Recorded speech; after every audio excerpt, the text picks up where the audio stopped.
بسم الله الرحمن الرحيم. الحمد لله الذي خلق السماوات والأرض وجعل الظلمات والنور، ثم الذين كفروا بربهم يعدلون. هو الذي خلقكم من طين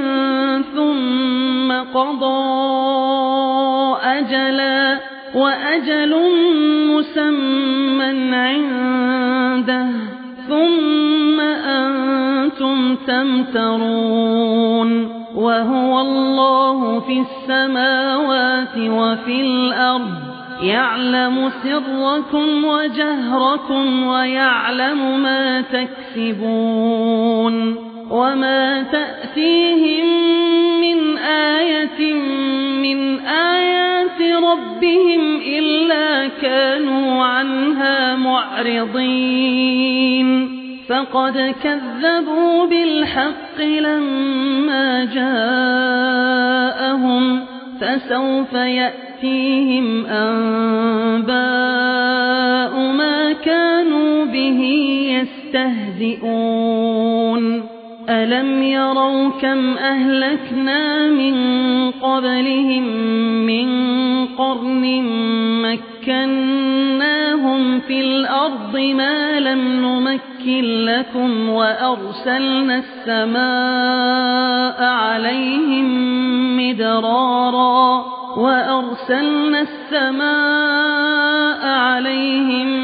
مدرارا وجعلنا الأنهار تجري من تحتهم فأهلكناهم بذنوبهم وأنشأنا من بعدهم قرنا آخرين. ولو نزلنا عليك كتابا في قرطاس فلمسوه بأيديهم لقال الذين كفروا إن هذا إلا سحر مبين. وقالوا لولا أنزل عليه ملك، ولو أنزلنا ملكا لقضي الأمر ثم لا ينظرون. ولو جعلناه ملكا لجعلناه رجلا وللبسنا عليهم ما يلبسون. ولقد استهزئ برسل من قبلك فحاق بالذين سخروا منهم ما كانوا به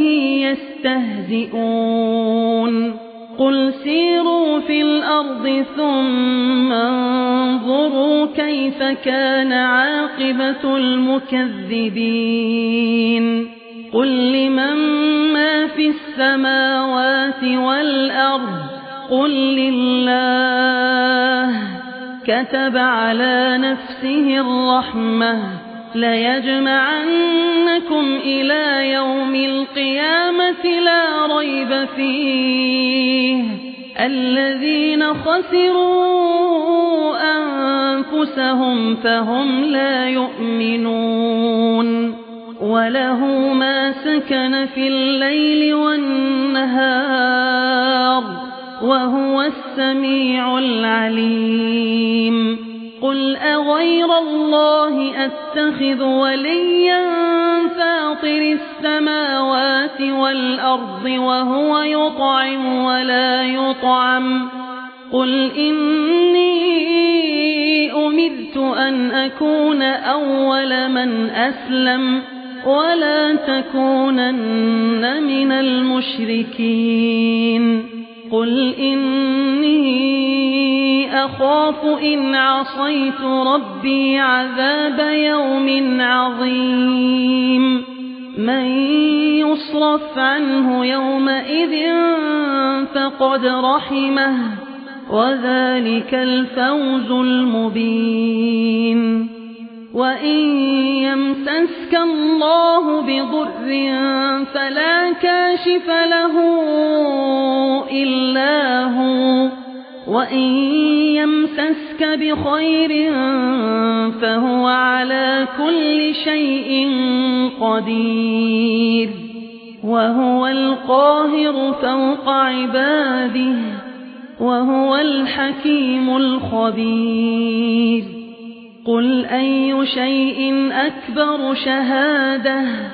قل الله شهيد بيني وبينكم وأوحي إلي هذا القرآن لأنذركم به ومن بلغ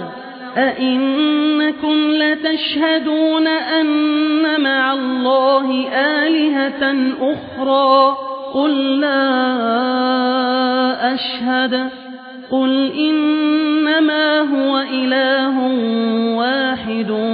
وإنني بريء مما تشركون الذين آتيناهم الكتاب يعرفونه كما يعرفون أبناءهم الذين خسروا أنفسهم فهم لا يؤمنون ومن أظلم ممن افترى على الله كذبا أو كذب بآياته إنه لا يفلح الظالمون ويوم نحشرهم جميعا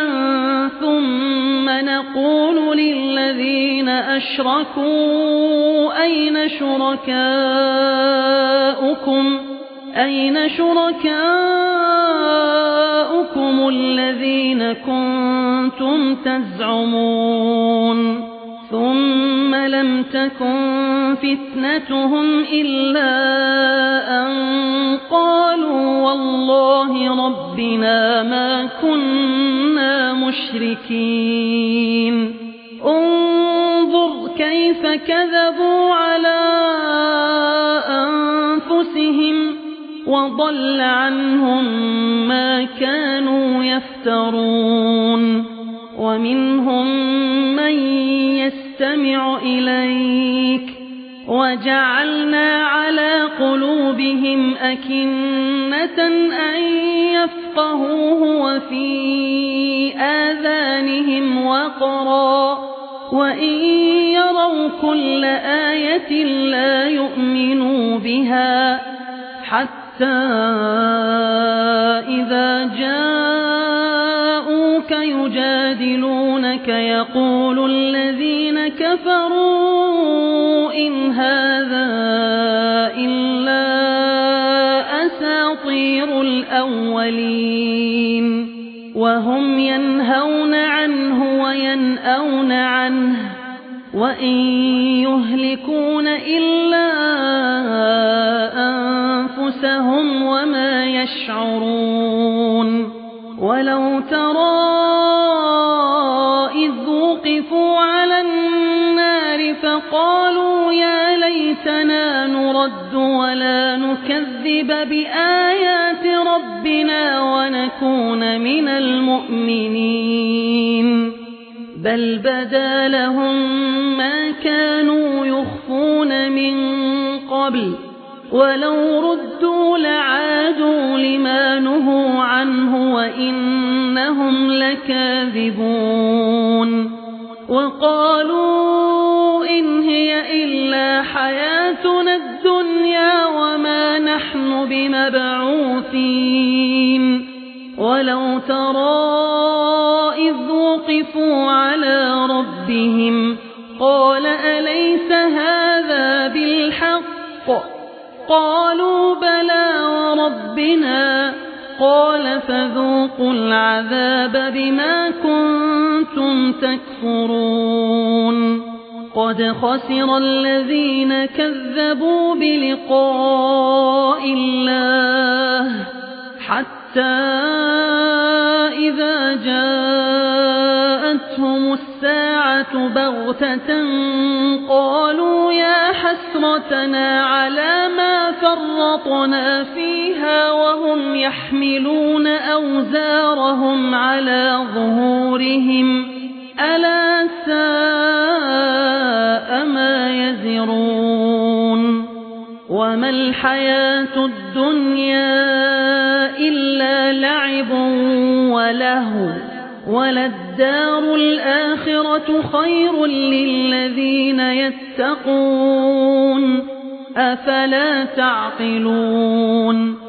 قد نعلم إنه ليحزنك الذي يقولون فإنهم لا يكذبونك ولكن الظالمين بآيات الله يجحدون ولقد كذبت رسل من قبلك فصبروا على ما كذبوا وأوذوا حتى أتاهم نصرنا ولا مبدل لكلمات الله ولقد جاءك من نبأ المرسلين وإن كان كبر عليك إعراضهم فإن استطعت أن تبتغي نفقا في الأرض أو سلما في السماء فتأتيهم بآية ولو شاء الله لجمعهم على الهدى فلا تكونن من الجاهلين إنما يستجيب الذين يسمعون والموتى يبعثهم الله ثم إليه يرجعون وقالوا لولا نزل عليه آية من ربه قل إن الله قادر على أن ينزل آية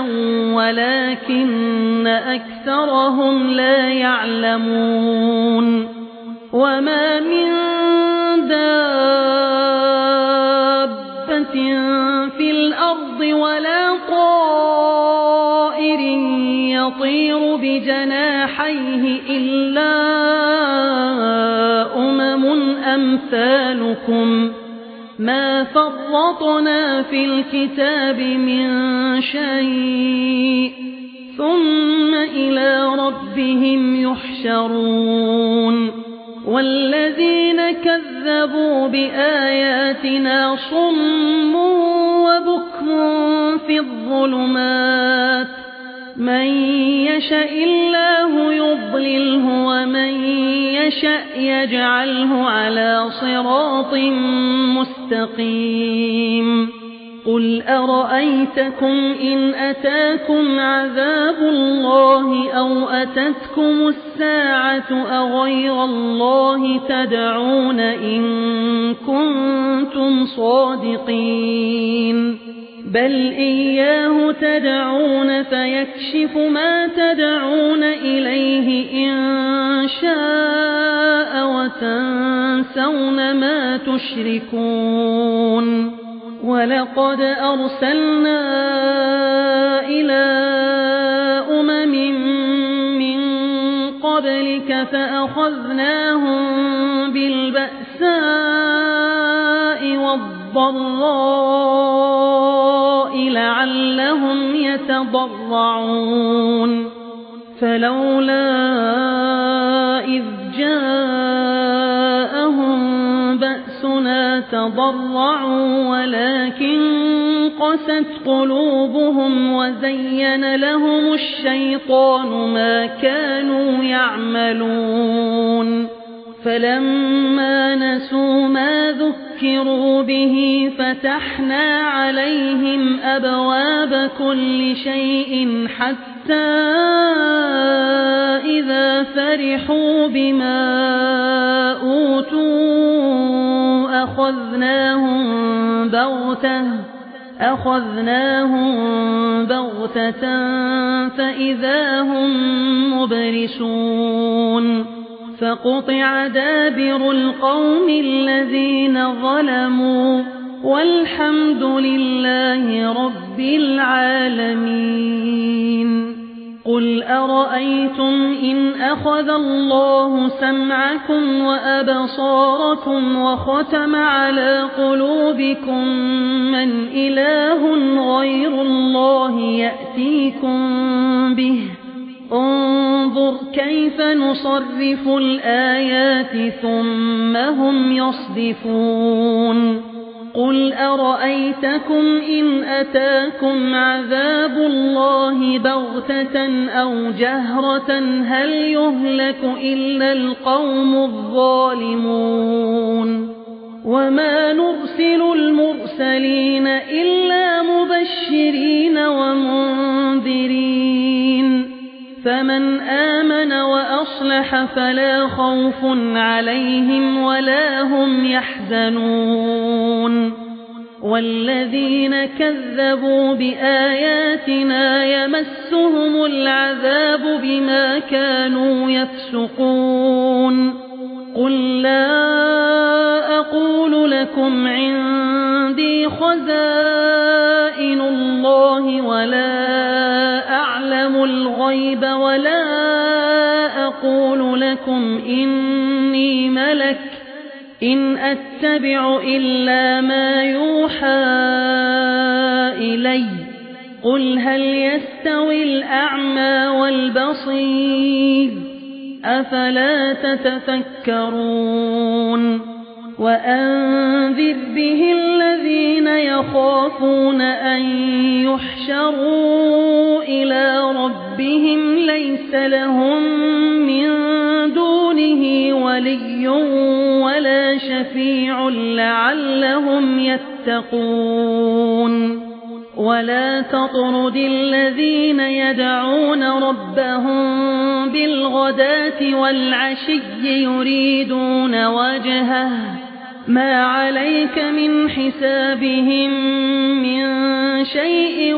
وما من حسابك عليهم من شيء فتطردهم فتكون من الظالمين وكذلك فتنا بعضهم ببعض ليقولوا أهؤلاء من الله عليهم من بيننا أليس الله بأعلم بالشاكرين وإذا جاءك الذين يؤمنون بآياتنا فقل سلام عليكم كتب ربكم على نفسه الرحمة أنه من عمل منكم سوءا بجهالة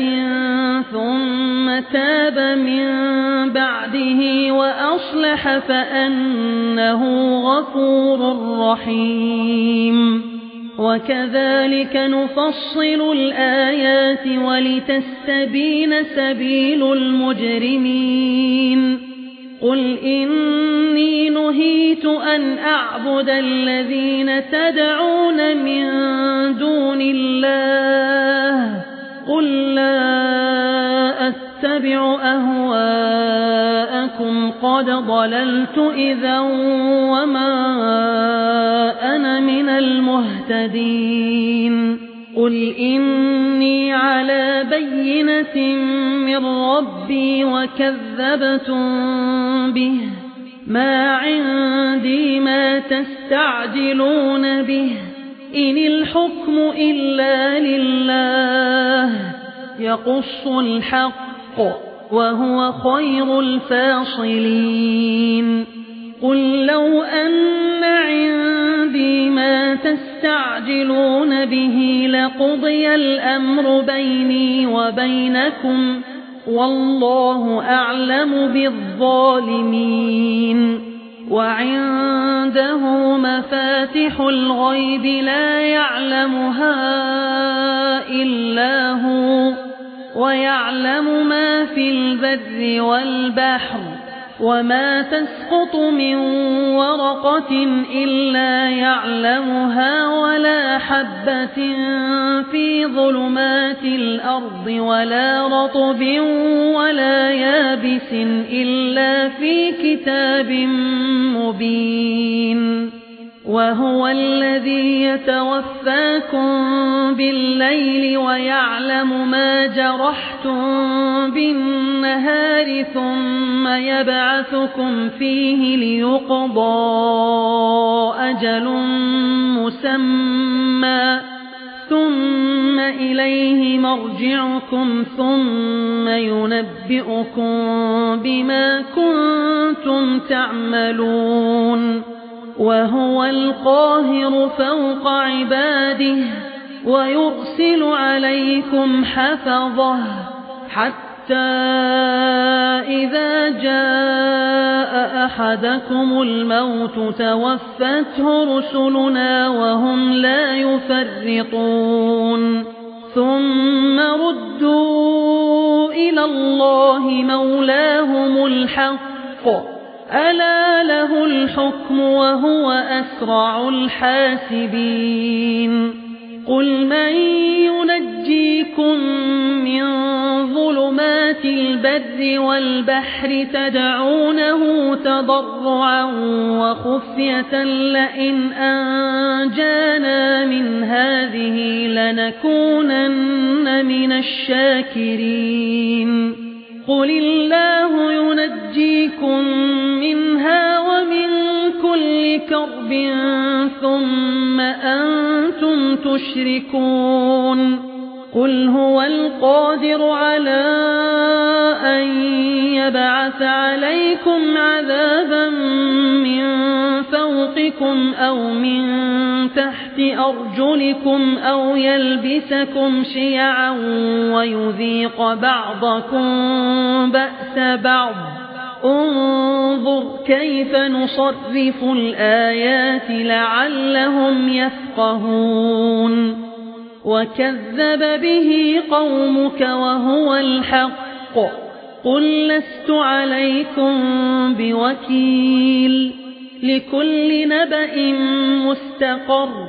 وسوف تعلمون وإذا رأيت الذين يخوضون في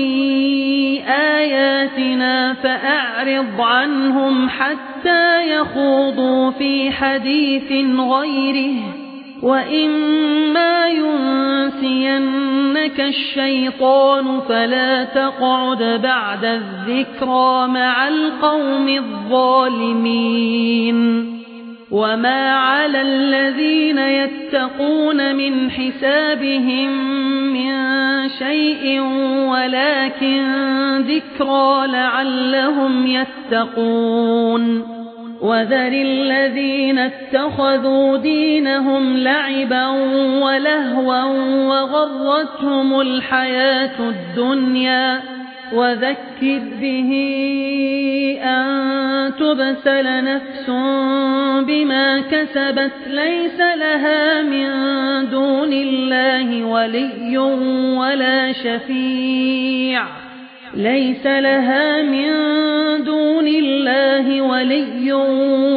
شفيع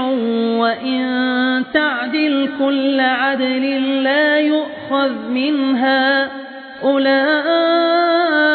الذين أبسلوا بما كسبوا لهم شراب من حميم وعذاب أليم بما كانوا يكفرون قل أندعو من دون الله ما لا ينفعنا ولا يضرنا ونرد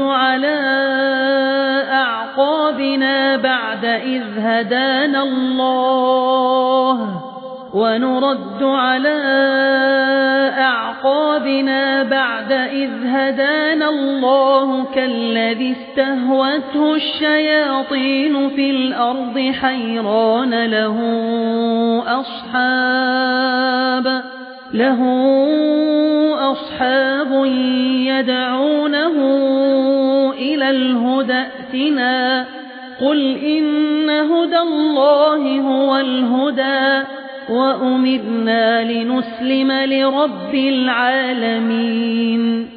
وأن أقيموا الصلاة واتقوه وهو الذي إليه تحشرون وهو الذي خلق السماوات والأرض بالحق ويوم يقول كن فيكون قوله الحق وله الملك يوم ينفخ في الصور عالم الغيب والشهادة وهو الحكيم الخبير وإذ قال إبراهيم لأبيه آزر أتتخذ أصناما آلهة إني أراك وقومك في ضلال مبين وكذلك نري إبراهيم ملكوت السماوات والأرض وليكون من الموقنين فلما جن عليه الليل رأى كوكبا قال هذا ربي فلما أفل قال لا أحب الآفلين فلما رأى القمر بازغا قال هذا ربي فلما أفل قال لئن لم يهدني ربي لأكونن من القوم الضالين فلما رأى الشمس بازغة قال هذا ربي هذا أكبر فلما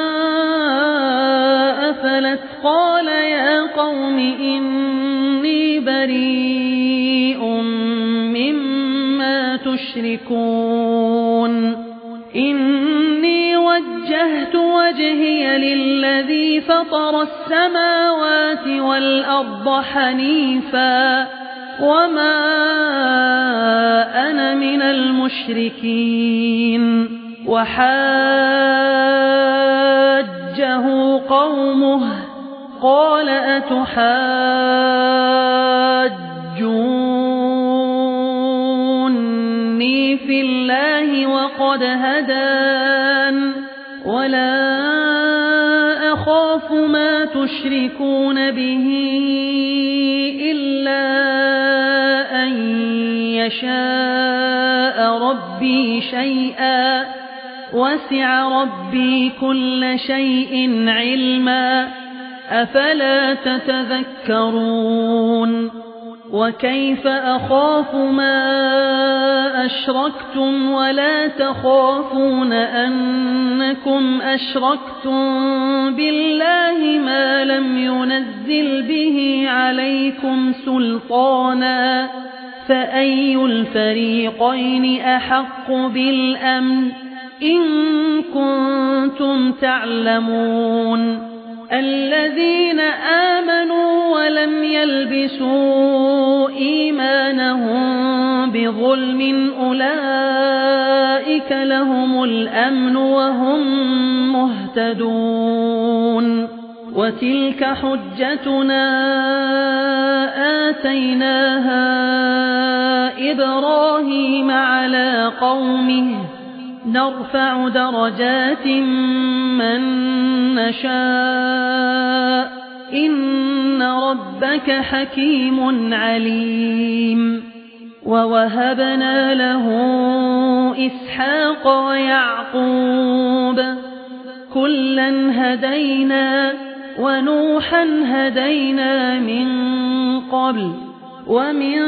ذريته داود وسليمان وأيوب ويوسف وموسى وهارون وكذلك نجزي المحسنين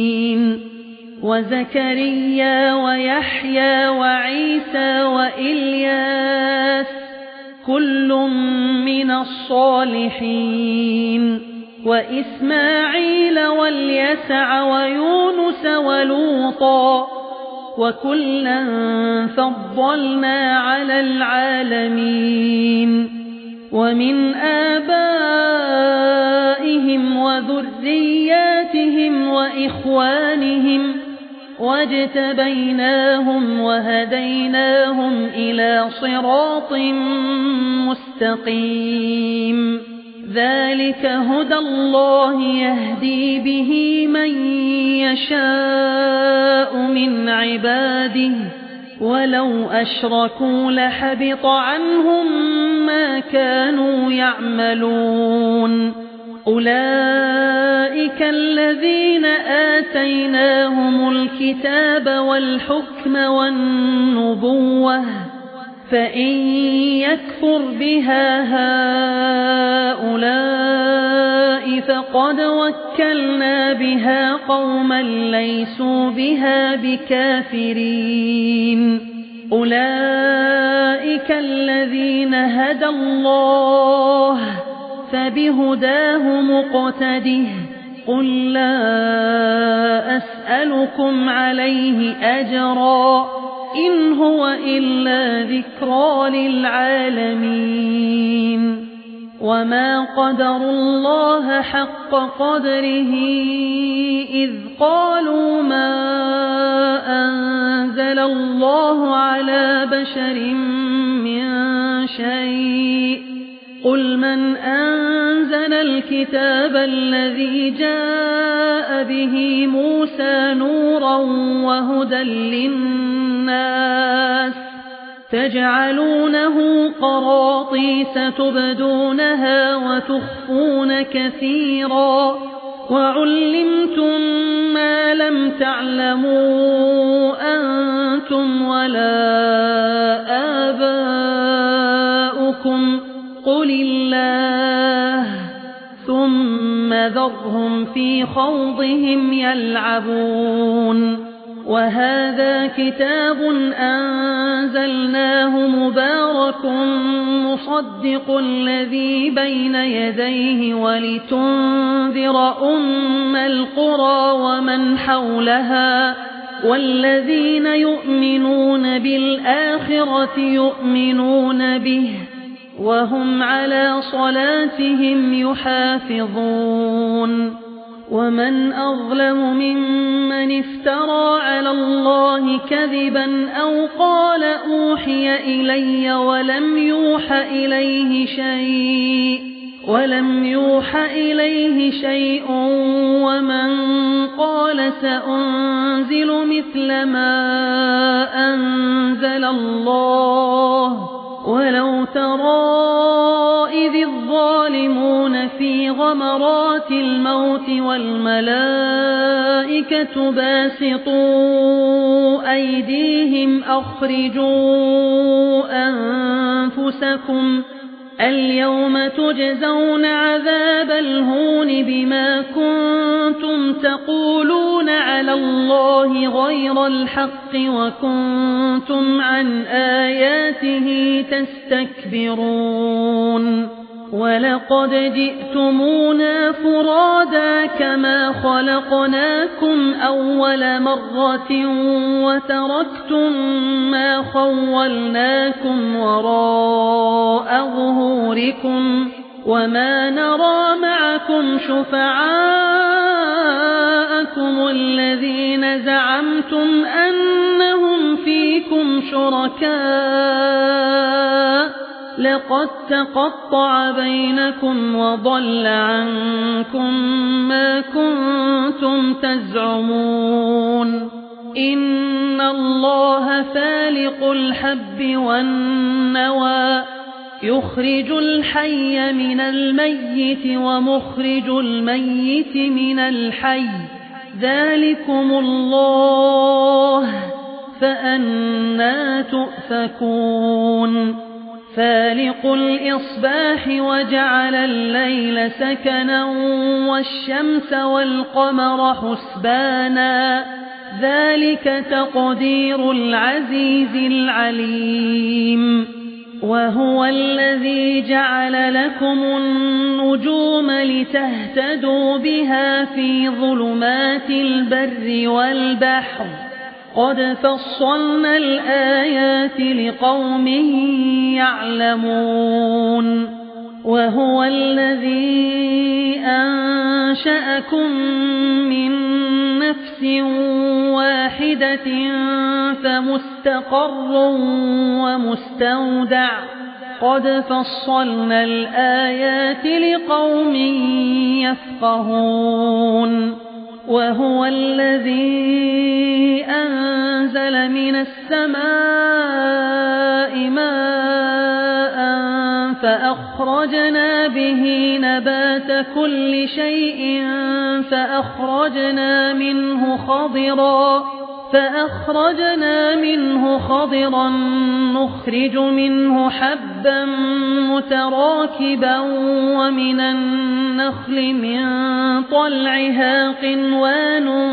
دانية وجنات من أعناب والزيتون والرمان مشتبها وغير متشابه انظروا إلى ثمره إذا أثمر وينعه إن في ذلكم لآيات لقوم يؤمنون وجعلوا لله شركاء الجن وخرقوا له بنين وبنات بغير علم سبحانه وتعالى عما يصفون بديع السماوات والأرض أنى يكون له ولد ولم تكن له صاحبة وخلق كل شيء وهو بكل شيء عليم ذلكم الله ربكم لا إله إلا هو خالق كل شيء فاعبدوه وهو على كل شيء وكيل لا تدركه الأبصار وهو يدرك الأبصار وهو اللطيف الخبير قد جاءكم بصائر من ربكم فمن أبصر فلنفسه ومن عمي فعليها وما أنا عليكم بحفيظ وكذلك نصرف الآيات وليقولوا درست ولنبينه لقوم يعلمون اتبع ما أوحي إليك من ربك لا إله إلا هو وأعرض عن المشركين ولو شاء الله ما أشركوا وما جعلناك عليهم حفيظا وما أنت عليهم بوكيل ولا تسبوا الذين يدعون من دون الله فيسبوا الله عدوا بغير علم كذلك زينا لكل أمة عملهم ثم إلى ربهم مرجعهم فينبئهم بما كانوا يعملون وأقسموا بالله جهد أيمانهم لئن جاءتهم آية ليؤمنن بها قل إنما الآيات عند الله وما يشعركم أنها إذا جاءت لا يؤمنون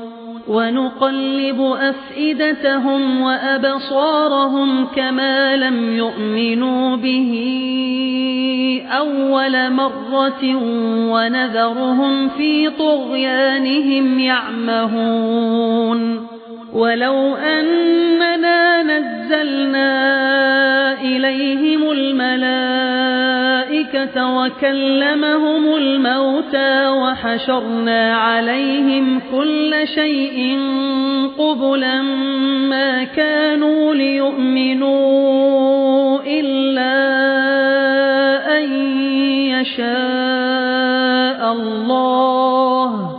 ما كانوا ليؤمنوا إلا أن يشاء الله ولكن أكثرهم يجهلون وكذلك جعلنا لكل نبي عدوا شياطين الإنس والجن يوحي بعضهم إلى بعض زخرف القول غرورا ولو شاء ربك ما فعلوه فذرهم وما يفترون ولتصغى إليه أفئدة الذين لا يؤمنون بالآخرة وليرضوه وليقترفوا ما هم مقترفون أفغير الله أبتغي حكما وهو الذي أنزل إليكم الكتاب مفصلا والذين آتيناهم الكتاب يعلمون أنه منزل من ربك بالحق فلا تكونن من الممترين وتمت كلمة ربك صدقا وعدلا لا مبدل لكلماته وهو السميع العليم وإن تطع أكثر من في الأرض يضلوك عن سبيل الله إن يتبعون إلا الظن وإن هم إلا يخرصون إن ربك هو أعلم من يضل عن سبيله وهو أعلم بالمهتدين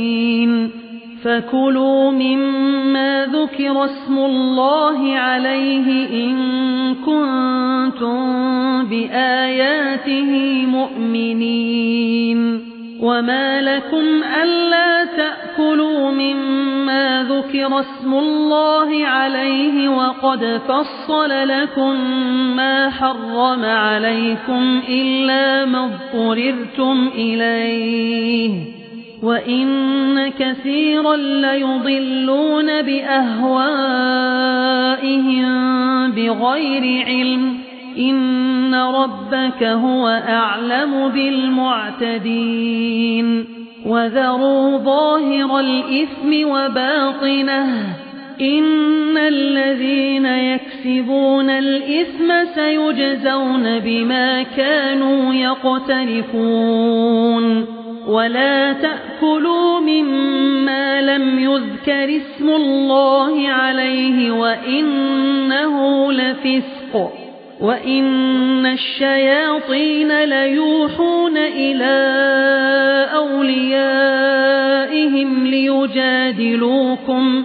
وإن أطعتموهم إنكم لمشركون أومن كان ميتا فأحييناه وجعلنا له نورا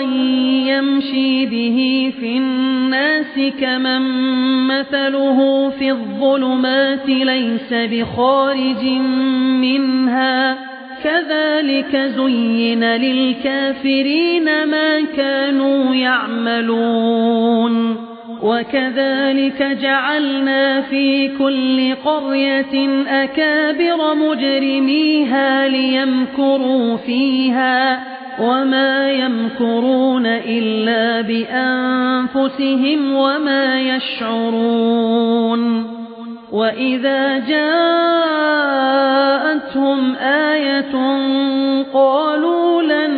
نؤمن حتى نؤتى مثل ما أوتي رسل الله الله أعلم حيث يجعل رسالته سيصيب الذين أجرموا صغار عند الله وعذاب شديد بما كانوا يمكرون فمن يرد الله أن يهديه يشرح صدره للإسلام ومن يرد أن يضله يجعل صدره ضيقا حرجا كأنما يصعد في السماء كذلك يجعل الله الرجس على الذين لا يؤمنون وهذا صراط ربك مستقيما قد فصلنا الآيات لقوم يذكرون لهم دار السلام عند ربهم وهو وليهم بما كانوا يعملون ويوم يحشرهم جميعا يا معشر الجن قد استكثرتم من الإنس وقال أولياؤهم من الإنس ربنا استمتع بعضنا ببعض وبلغنا أجلنا الذي أجلت لنا قال النار مثواكم خالدين فيها إلا ما شاء الله إن ربك حكيم عليم وكذلك نولي بعض الظالمين بعضا بما كانوا يكسبون يا معشر الجن والإنس ألم يأتكم رسل منكم يقصون عليكم آياتي وينذرونكم لقاء يومكم هذا قالوا شهدنا على أنفسنا وغرتهم الحياة الدنيا وشهدوا على أنفسهم أنهم كانوا كافرين ذلك أن لم يكن ربك مهلك القرى بظلم وأهلها غافلون ولكل درجات مما عملوا وما ربك بغافل عما يعملون وربك الغني ذو الرحمة إن يشأ يذهبكم ويستخلف من بعدكم ما يشاء كما أنشأكم من ذرية قوم آخرين إنما توعدون لآت وما أنتم بمعجزين قل يا قوم اعملوا على مكانتكم إني عامل فسوف تعلمون من تكون له عاقبة الدار إنه لا يفلح الظالمون وجعلوا لله مما ذرأ من الحرث والأنعام نصيبا فقالوا هذا لله بزعمهم وهذا لشركائنا فما كان لشركائهم فلا يصل إلى الله وما كان لله فهو يصل إلى شركائهم ساء ما يحكمون وكذلك زين لكثير من المشركين قتل أولادهم شركاؤهم ليردوهم وليلبسوا عليهم دينهم ولو شاء الله ما فعلوه فذرهم وما يفترون وقالوا هذه أنعام وحرث حجر لا يطعمها إلا من نشاء بزعمهم وأنعام حرمت ظهورها وأنعام لا يذكرون اسم الله عليها افتراء عليه سيجزيهم بما كانوا يفترون وقالوا ما في بطون هذه الأنعام خالصة لذكورنا ومحرم على أزواجنا وإن يكن ميتة فهم فيه شركاء سيجزيهم وصفهم إنه حكيم عليم قد خسر الذين قتلوا أولادهم سفها بغير علم وحرموا ما رزقهم الله افتراء على الله قد ضلوا وما كانوا مهتدين وهو الذي أنشأ جنات معروشات وغير معروشات والنخل والزرع مختلفا أكله والزيتون والرمان متشابها وغير متشابه كلوا من ثمره إذا أثمر وآتوا حقه يوم حصاده ولا تسرفوا إنه لا يحب المسرفين ومن الأنعام حمولة وفرشا كلوا مما رزقكم الله ولا تتبعوا خطوات الشيطان إنه لكم عدو مبين 8 أزواج من الضأن 2 ومن المعز 2 قل الذكرين حرم أم الأنثيين أم اشتملت عليه أرحام الأنثيين نبئوني بعلم إن كنتم صادقين ومن الإبل 2 ومن البقر 2 قل الذكرين حرم أم الأنثيين أم اشتملت عليه أرحام الأنثيين أم كنتم شهداء إذ وصاكم الله بهذا فمن أظلم ممن افترى على الله كذبا ليضل الناس بغير علم إن الله لا يهدي القوم الظالمين قل لا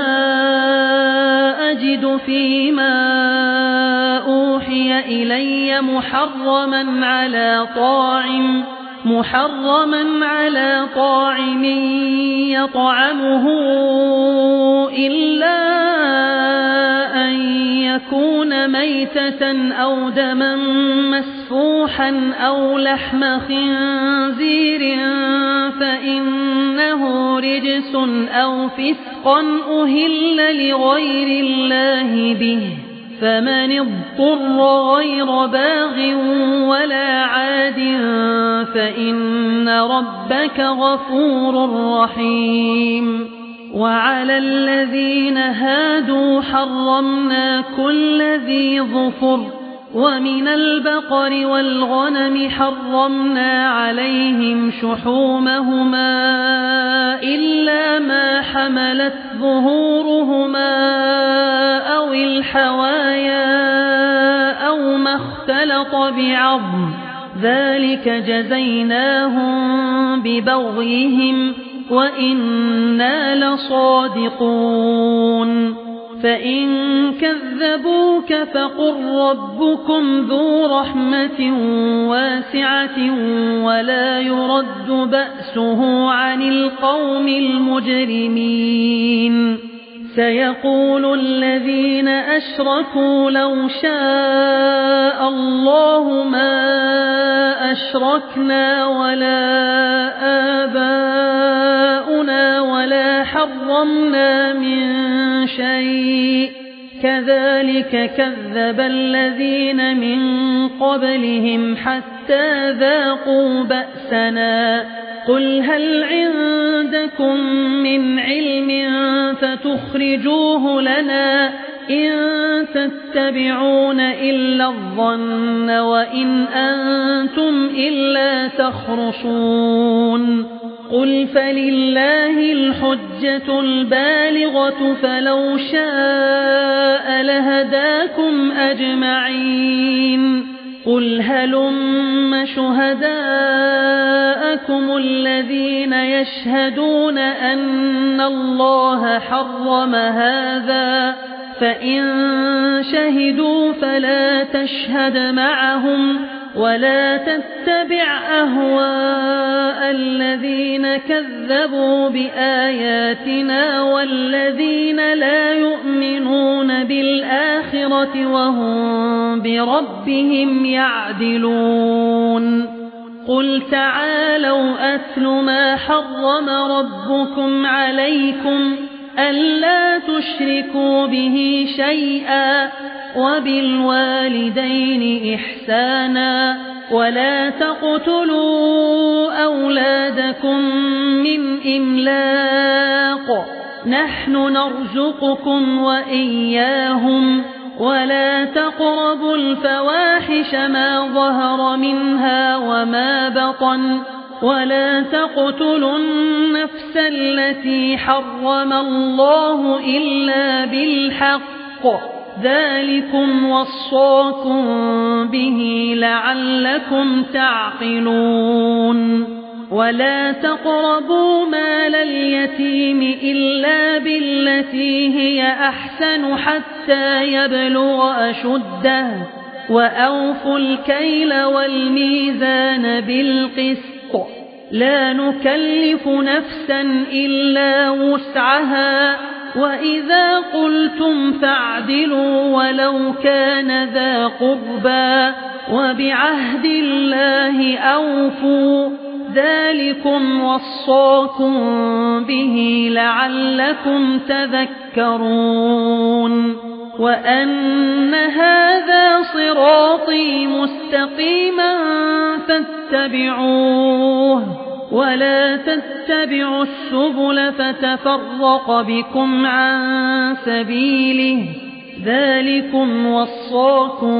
به لعلكم تتقون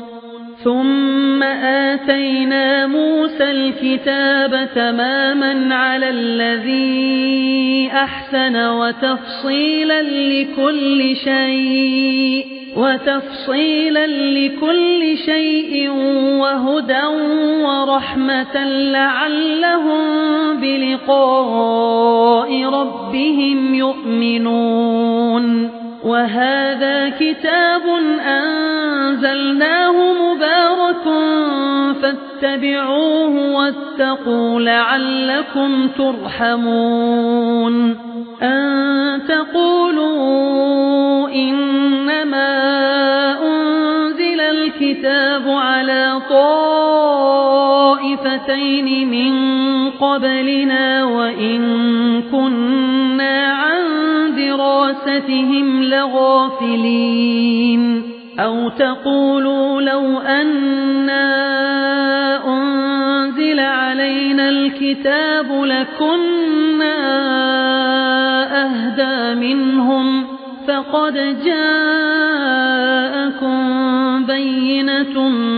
من ربكم وهدى ورحمة فمن أظلم ممن كذب بآيات الله وصدف عنها سنجزي الذين يصدفون عن آياتنا سوء العذاب بما كانوا يصدفون هل ينظرون إلا أن تأتيهم الملائكة أو يأتي ربك أو يأتي بعض آيات ربك يوم يأتي بعض آيات ربك لا ينفع نفسا إيمانها لم تكن آمنت من قبل أو كسبت في إيمانها خيرا قل انتظروا إنا منتظرون إن الذين فرقوا دينهم وكانوا شيعا لست منهم في شيء إنما أمرهم إلى الله ثم ينبئهم بما كانوا يفعلون من جاء بالحسنة فله 10 أمثالها ومن جاء بالسيئة فلا يجزى إلا مثلها وهم لا يظلمون قل إنني هداني ربي إلى صراط مستقيم دينا قيما ملة إبراهيم حنيفا وما كان من المشركين قل إن صلاتي ونسكي ومحياي ومماتي لله رب العالمين لا شريك له وبذلك أمرت وأنا أول المسلمين قل أغير الله أبغي ربا وهو رب كل شيء ولا تكسب كل نفس إلا عليها ولا تزر وازرة وزر أخرى ثم إلى ربكم مرجعكم فينبئكم بما كنتم فيه تختلفون وهو الذي جعلكم خلائف الأرض ورفع بعضكم فوق بعض درجات ليبلوكم فيما آتاكم إن ربك سريع العقاب وإنه لغفور رحيم